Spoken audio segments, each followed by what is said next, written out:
ጥፋተኛ أنا ይቅርታ ዘልኳውን ሓደ ይቅርታ ዘለሰካ ልቡ ተረዲኦ ይቅር ክትለለካ ምክንያቱ ኩላና ጥፋተኛታት ኢና ኩሉ ሰብ ንጹህ ኣይኮነን ኣነ ንጻሕ ንጎኒ ሓደ ሰብ ይቅርታ ክብል ይቅርታ ክግበረለይ ትኮይኑ ከዓ ይቅርታ ክገብርለን ግን ምሳኻ ጫጭቕ ኣይደለን ጥፋታ ተረዲኦ ዋሳ ነጥያ ሓፍታ እውን ነጥያ ብዙሕ ነገር ተናጊራ እያ ተረዲእካ ዲ በቃ ይቅርታ ገይረላ ያንኻ ኣነ እውን ፍቕሪ ረኺበ እያ ነይረ በኣካልና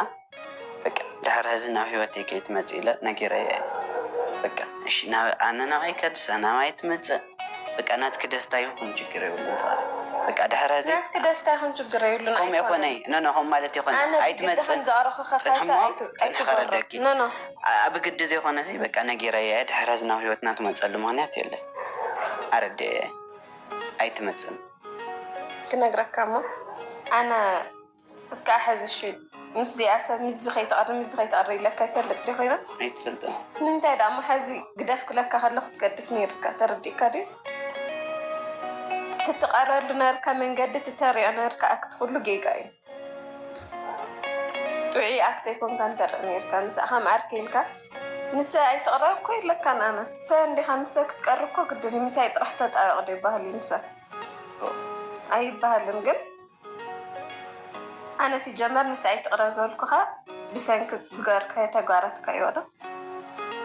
ፍልይ ዘለ ነገር ስለ ዝረኣኸዮ እምበር ኣነ ምንም ካብ ማንምታይ ሞ ክንደይ ሰብ እንደተቐረ ኣለኻ ከምኡ እንተዝኾነ ንምንታይ ግደፍ ዘይብለካ ንካልእ ሰብ ንስኣ ግን ተሪኦ ነርካ ትኽክል ስለ ዘይኮነ ተረዲእካ እዚ ተረዲእኒ ኩሉ ነገር ማለት ምንም ነገር ኣነ ንዓኺ ክቕይረክ ከምዘይክእል ትፈልጥ ይኽእል እኮ ፋሪ ባዕልኩም ትፈልጥ ይኽእል ኣነ እውን በቃ እሱ እየ ናዲድኒ እሞ ኣነ ብቓል ጥራሕ ትፈልጥ እየ ክሞታይ ክገረለሽ ብኣፍካ ይፎቴክ እየ ንኣኺ ገለት ብተግባር ትገብሮ ከዓ ካለ ነገር ሓቀኛና ሓቀኛ ፍቕሪ ሓቀኛ ትኾን ትኮይንካ እኮ ብተግባር እኮ እዩ ዝረጋገፅ ብቓል ኣይኮነን ናይ ዘልካ እኮ ኣይኮነን ከመኢልካ ሞ ማል ዳኣዎ ማንም ሰብ ከምዚ ይገብር ከምዚ ይኾነልከ ይብል እዩ ግን ብተግባርስ ዝገብር ሰብ ውሕድ እዩ ብተግባር ኢኻ ተሪኦ ዝኾነ ነገር ኣነ ካዓስ ተግባር ከናራኾ ካልእ ነገር ትዛረቦ ካልእ ነገር እስከመኢል እያ ንኸኣምነካ በቃ እስኻሲ ንኽጠራጠር ዝገረንስ ብዙሕ ነገር ንኽጠራጠር ጥራሕ ኣይኮነን ንኸኣምን ዝገረን ብዙሕ ነገር በቃ ብዙሕ እናስ እሳናታ ጥፍኣት ይሃሊ ኣነ ይምልከተኒ ትምስዓ ነበራ ኣነ እንተዛሪዮ እያ ትምፅፋእ ይኹን ናት ዘይኮነ ቃልቲ ዛራ ነበርኩ ናተይ እውን ትኽክል ማለት ኣይኮነን ግን ኣናዲዳሃኒ እሳውን ዘይኮነ ተዛሪዮ ዘይኮነ ጌራ ኣነ እውን ከምኡ እየ ኣነ ዝምልከተኒ ግን ናትካ ነገር ተረዲእካ ድዩ እስኻ ኢኻ ጎቲትካ ናብ ሂወት ነምፅኻዮ ዶ ማንም ሰብ ናብ መንጎና ከኣቲ ተኮይኑ እኮ ወይ ኣነ ወይ እስኻ ኮይና ነእትዮ እስኻ ነነተትላ ነርካ እስኻ ገፅተ ዘይተሪያ እኮ ከምዚ ጌራ እኮ ሂወት ናይ ማእተይት ነይራ እስኻ እውን ደሊኻ ኢኻቲ ነገር ጌርካዮ ምስኣ ደሊኻ በቃ እንድሕር ምስኣ ዘሎ ነገር ተዘይተቐቢልክስ ኣነ እውን ሲ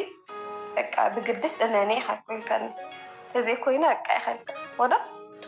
እዚስ ቃላትካስ ብደንብ ዘክሮ ትማሊ ዝገበርካዮ ተዛረብካዮ ሰይትረስብ ትኽክል ኩሉ ነገር እና ከምዚ ጌርካ ከመኢልካ ምሳይ ዝኩሉ ከምዚ ጌርና ፀኒሕና ብሓደ ክልቴናስ ትማሊ ዝመፀ ሰብ መንጎና እቲኻስ እዚስ ትኽክል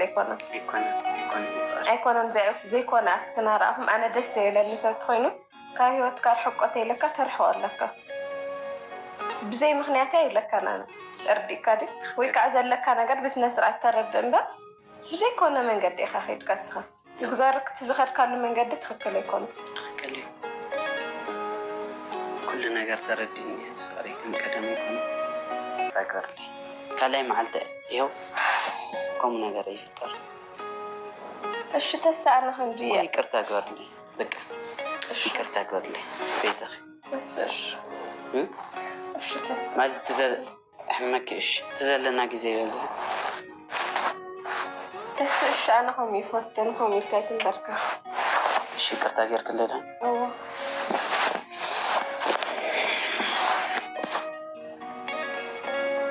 بسيش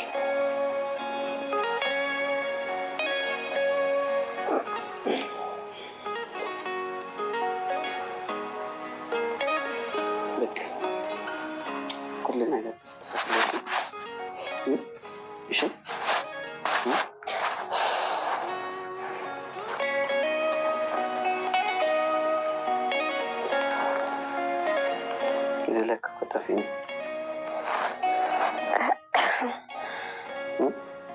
أنا نسيلا بخياتنا مترمك الشيء تبعيننا كيتف ما نمك حزك كتسحبت راح يزدل شيء بك حنت تتبتا نوعات كتوعتك يقبر إيشي بك حنت تتبتا نوعات يتنت كل جزء تسحبك تحجز إيشي إيش خن تجارة اللي حقول عم خن تجارة قد كيف ساعات منكم يفتر أنا ناخي أغنب فكم فوتيك يتفلت اللي هو لهم نهم ما أنا مفتاح بشات أخجار اللي بك هل خنيان سلزمون كي كنا تيتعينا فلتك متعيك استخافلي أنا بعلق استخل حق زمان إيش فاري جاهز حنت نوعات هاي توتك أمن إيش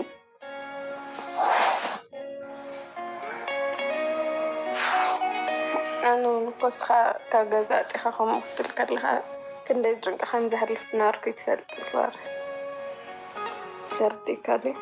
جم دايما يخبر أنا وش نسحل أحدها أرسل أحدها درار أحدها كميل كاتور لها كم من فلت أنا قاري لون هذا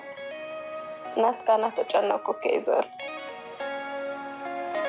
أكدمي خانتي أنا أوصل زولك يكون أوصل اللزناركو سلتنا دنا نار كايت تجارة كله تخكل سلزي ناري قلت خاطر دقنيكا وما خاص قال جزاك وخي خونس أكم زخونتات سكميل كهم تكبر فار تخكل كمي كم زنافر كني تفلتن ولا صغي ولا بيبي بتعميهم نافقكم نافقكم نصهم تذكروني يوم أكلتي نقرأ كم شلها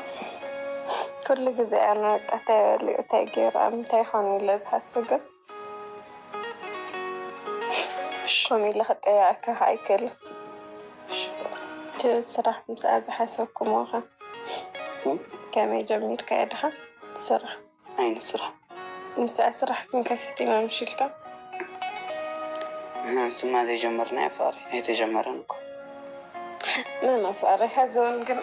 كتحشين قال حي تمكر مالت منتهي لخشيكي أيكون نرامون أنا هذا من محشوتي دلنا ترديك أنا هون هذا حشيك كرتا ودخت لنا متخني أنا هون خسرك يدلن لازم من نجارك حشيك يدلن كرتاحت لنا خاودا متخا كرتا تخوين خاف من محشوت كلي لأن أنا من نجارك تحشي دلنا إيش مزع من مسرح زي جميركم ودا إيش تقرش زع أي جركا يا مالتي أنت لا أرش خلي الدالي خطأ أكاد ليكم كن هزقل مالتيك ندز أكل كرشس ناو تزي جركا نفط سرح زول كاس ناوي داخت كورة تخل كم إيشي حدا نجار كرداكي ها إيش ردني كتير ردني دالي أنا كرداكي يا فاري مالت كتفعي دلن أنا كخسرك يدلن يعني هلك أنا أحشي كنت فلتخ هل خنيا ينادي إشي بزح نجار بدي لك يا ورا جن محشي دحني فاري تفلت النخ